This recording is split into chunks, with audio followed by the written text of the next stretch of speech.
तो अगर आपके पास एक अच्छा सोर्स ऑफ इनकम है, आप अच्छा पैसा कमाते हैं, तो उसके लिए आप इनकम टैक्स पे करते हैं और आप ITR भी भरते हैं। पर क्या आपको पता है कि भारत सरकार द्वारा वरिष्ठ नागरिकों को उनके आयकर में राहत दी गई है?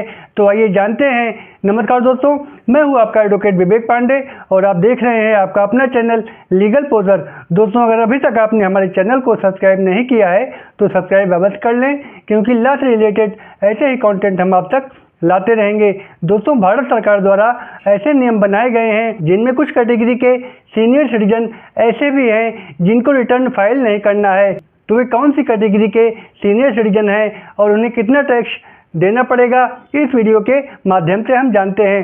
दोस्तों, सबसे पहला आपको बता दें कि इनकम टैक्स रिटर्न फाइल करने की डेट 10 अप्रैल 2024 से शुरू होकर 31 जुलाई 2024 को समाप्त होगी और इस टाइम पीरियड के भीतर आप बगैर किसी पेनल्टी के ITR फाइल कर सकते हैं। दोस्तों, ITR किन लोगों को फाइल करना है और किसे नहीं करना है, इसके बारे में आइए जान लेते हैं। तो पुराने रिज्यूम के अकॉर्डिंग इसकी एनुअल इनकम एक फाइनेंशियल ईयर में 2.5 लाख रुपए से कम थी। फाइनेंशियल ईयर का मतलब है 1 मार्च से लेकर 31 अप्रैल तक। तो ऐसे लोगों को ITR फाइल नहीं करना पड़ता था और जो सीनियर सिटीजन कैटेगरी में आते थे उन्हें 3 लाख रुपए तक कोई ITR नहीं भरना पड़ता था। पर अब नई व्यवस्था के अनुसार चाहे आप जनरल कैटेगरी के हों या फिर सीनियर सिटीजन कैटेगरी के हों, 3 लाख रुपए की वार्षिक आय पर आपको ITR भरने की कोई भी जरूरत नहीं है। यहाँ पर समझने वाली बात यह है कि भारत सरकार ने वर्तमान में नागरिकों के लिए 3 स्लैब बना दिए हैं।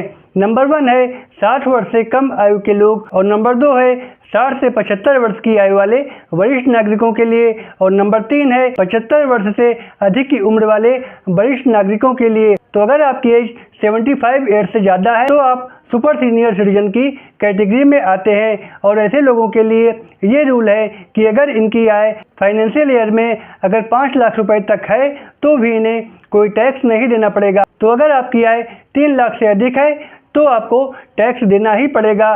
साथ ही अगर आपकी जो इनकम आती है, रेंट से आती है, सेविंग अकाउंट से मिलने वाले पैसों से या किसी प्रॉपर्टी को बेचने पर जो पैसे मिलते हैं, इन सभी इनकम को जोड़ने पर जो टोटल इनकम बनती है उसके ऊपर आपको टैक्स देना पड़ता है। दोस्तों, इनकम टैक्स के सेक्शन 194P के अनुसार कुछ ऐसे सीनियर सिटीजन हैं जो अगर इन कंडीशन को पूरा करते हैं तो उन्हें इनकम टैक्स रिटर्न फाइल नहीं करना पड़ेगा।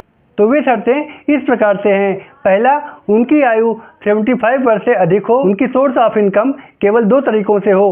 पहला, पेंशन से होने वाली इनकम और उनके सेविंग अकाउंट के इंटरेस्ट से होने वाली इनकम।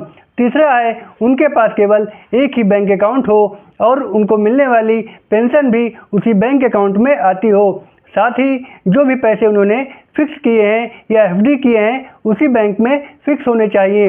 तो अगर आप इन सभी शर्तों को पूरा करते हैं तब आपको इनकम टैक्स रिटर्न नहीं भरना है। आपको केवल अपने बैंक जाकर एक डिक्लेरेशन फॉर्म भरकर जमा करना होता है और ये डिक्लेरेशन फॉर्म होता है 12BBA, जिसमें आपको पेंशन से मिलने वाली इनकम या कोई टैक्स सेवर FD आपने जो की है तो इसका भी डिटेल आपको देना होगा।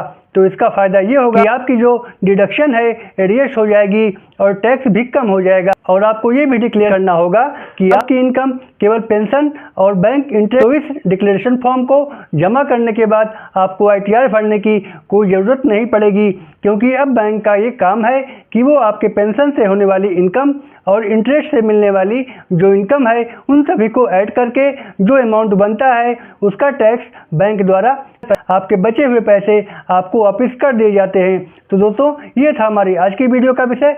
वीडियो पसंद आई हो तो एक लाइक करके चैनल को सब्सक्राइब कर दें। फिर मिलेंगे एक नए विषय के साथ। तब तक के लिए goodbye and thanks for watching.